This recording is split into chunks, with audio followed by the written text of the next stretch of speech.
আসসালামু আলাইকুম প্রিয় দর্শক, সুলতানাস কুকিং চ্যানেলের পক্ষ থেকে আপনাদের জন্য আজকে রসগোল্লা মিষ্টি বানানোর রেসিপি নিয়ে চলে আসলাম। এই মিষ্টি বানানোর জন্য আমি 3 লিটার দুধ নিয়েছি। মানে 3 লিটারের থেকে একটু কম ছিল একটা বোতলে, 250 ml এর মতো কম ছিল। 3.5 লিটার দুধ আমি ফ্রাই প্যানে, এই যে দেখতে পাচ্ছেন এইটুকু কম, তো দিয়ে দিলাম ফ্রাই প্যানে।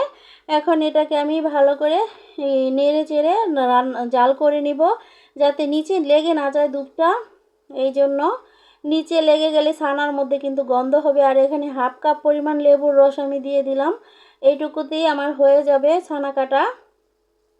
আর এই ছানা কাটার ব্যাপারটাও কিন্তু ফলো করতে হবে। মিষ্টি বানাতে গেলে কিন্তু ছানাটা যদি পারফেক্ট না হয় তাহলে কিন্তু মিষ্টির রেজাল্ট কখনোই ভালো আসে না। এই যে দেখুন আমার মিষ্টিটা ছানাটা কিন্তু গলে যাচ্ছে না ডলা দিলে, এইরকম অবস্থাতেই নামাতে হবে। আর এই যে দেখতে পাচ্ছেন সামান্য একটু বলক চলে এসেছে, এই অবস্থাতে আমরা নামিয়ে নিব। খুব বেশি জাল করা যাবে না। নামিয়ে নিয়ে স্ট্যান্ডে ঢেলে দিয়েছি।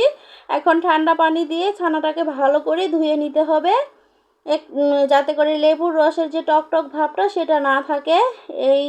এভাবে করে ভালো করে ধুয়ে নিতে হবে, আর এই গরম ভাবটাও যাতে চলে যায়। আর একটু পর পরে চিপে চিপে পানিগুলোকে বের করে দিতে হবে। এভাবে করে 3-4 ঘন্টা ঝুলিয়ে রেখে দিতে হবে, আর একটু পর পর চিপে চিপে পানিগুলো বের করে দিতে হবে। আর এখন আমি এই যে দেখুন ছানাগুলোকে মেপে নিচ্ছি। আমি 2 কাপ ছানা নিব। আমার এখানে 3.25 কাপ ছানা হয়েছে, তো আমি 2 কাপ ছানা দিয়ে আজকে রসগোল্লাগুলো বানাবো। আর এই ছানাগুলোকে এখন আমি মথে নিব 10 মিনিটের মতো। তো 10 মিনিট আমার হয়ে গেছে মথা, তো ছানাগুলোকে আমি রেখে দিলাম। আর এখানে আমি 3 চা চামচ ফাইন সুজি নিয়েছি, আর 4 চা চামচ ময়দা দিয়ে দিব। এই সব শুকনো উপকরণের পরিমাপটা কিন্তু একেবারে ঠিক রাখতে হবে। আর দিয়ে দিব 4 চা চামচ গুঁড়ো দুধ। গুঁড়ো দুধটাও মেপে দিতে হবে। আর এখানে দিয়ে দিব রান্নার যে রেগুলার তেলটা, সেটা আমি দিয়ে দিব 3 চা চামচ। এই যে দেখুন 3 চা চামচ আমার দেওয়া হয়ে গেল। আপনারা চাইলে এখানে ঘিও দিতে পারেন, সেটা কোনো সমস্যা নেই। আর একটুখানি এলাচের গুঁড়া দিয়ে দিলাম। আর এই যে বেকিং পাউডার 1/2 চামচের থেকেও একটু কম হবে, এই যে এইটুকু পরিমাণ দিয়ে দিলাম। তো পরিমাপটা সবসময় কিন্তু মেপে দিতে হবে। আর আপনারা যদি মেপে পরিমাপটা ঠিক না রেখে দেন তাহলে কিন্তু মিষ্টি ভালো হবে না। বেশি বেকিং পাউডার দিলে আবার মিষ্টিগুলো ভেঙে যাবে।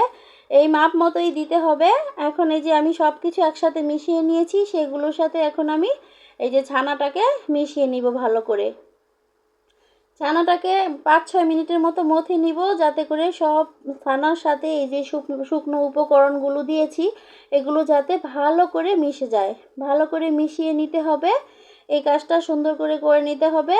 এই যে আমার মথা হয়ে গেছে, তো এখন আমি একটা রোলের মতো করে নিব। রোলটাকে তারপরে নাইফের সাহায্যে কেটে নিব। কেটে নিয়ে ছোট ছোট লেচি করে নিচ্ছি। দেখুন একেবারে রসগোল্লা যে বানাবো সেটার একটা সাইজ দিয়েছি। তো আমার 2 কাপ ছানাতে আমার কিন্তু 16টা মিষ্টি হয়েছে রসগোল্লা। এই যে দেখতে পাচ্ছেন আমি এভাবে করে সবগুলোকে বানিয়ে নিলাম। এখন আমরা চলে যাব শিরা তৈরি করতে। এই শিরাটাও কিন্তু মেন ব্যাপার। এই শিরা বানানোর জন্য কিন্তু 4 কাপ চিনি দিতে হবে, আর 2 কাপ পানি দিতে হবে। পানির পরিমাপটা কিন্তু বেশি দেওয়া যাবে না।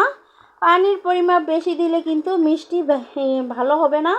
এই মিষ্টি বানানোর জন্য কিন্তু ঘন শিরাই আমাদের দরকার।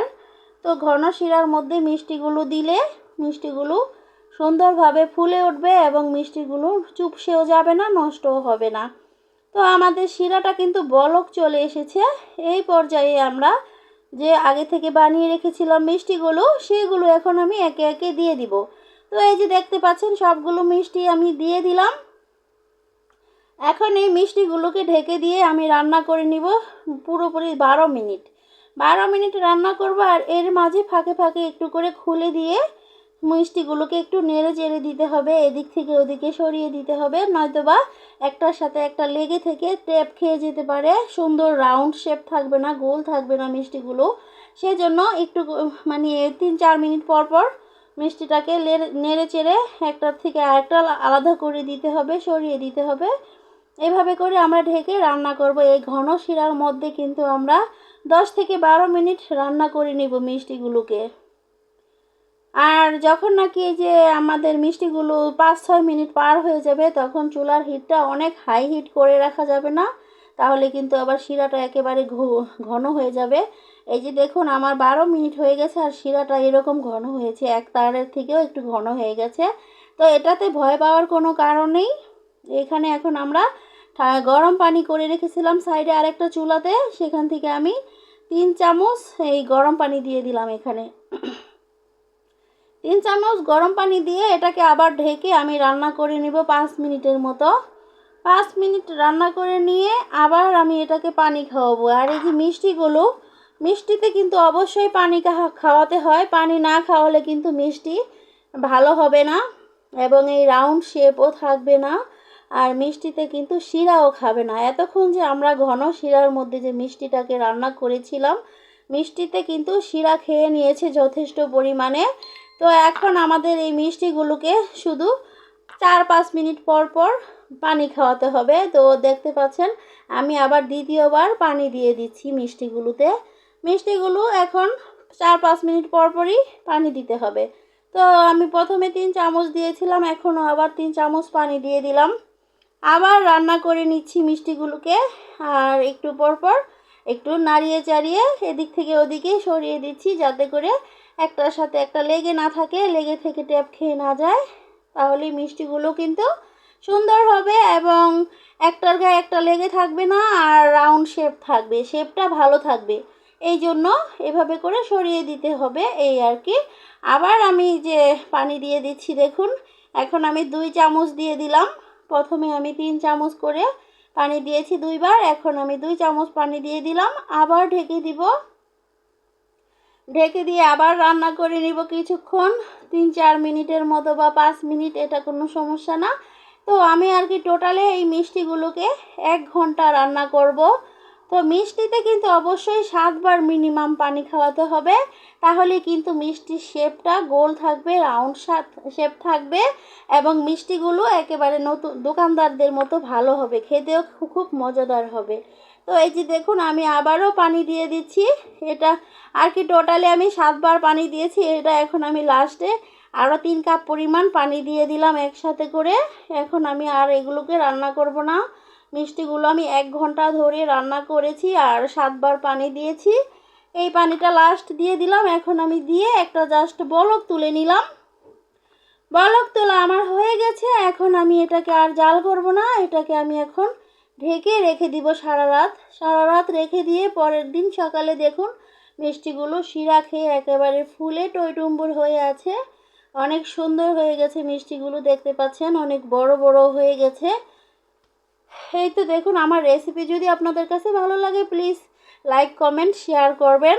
আর একটা মিষ্টি আপনাদেরকে কেটে দেখাচ্ছি, দেখুন কতটা সুন্দর হয়েছে আর সফট হয়েছে, ভিতরটা কত সুন্দর হয়েছে দেখুন, দেখেই বুঝে নিচ্ছেন যে কতটা সুন্দর করে পারফেক্টভাবে এই রসগোল্লাটা আমি বানিয়েছি। আপনারা যদি আমার প্রতিটা স্টেপ বাই স্টেপ ফলো করেন তাহলে মাশাআল্লাহ আমার মিষ্টির মতো আপনারাও বাসায় বসে মিষ্টি বানিয়ে খেতে পারবেন। আর আমিও কিন্তু অনেক চেষ্টা করে মিষ্টি বানানো শিখেছি, আর সেই জন্য আমার অভিজ্ঞতা থেকে আমি আপনাদেরকে সুন্দরভাবে বুঝিয়ে বললাম। যারা আমার রেসিপি ফলো করে মিষ্টি বানাবেন মাশাআল্লাহ কেউই ব্যর্থ হবেন না, আল্লাহর রহমতে সুন্দরভাবে বানাতে পারবেন। তো রেসিপি ভালো লাগলে প্লিজ একটা লাইক করে দিবেন। আল্লাহ হাফেজ।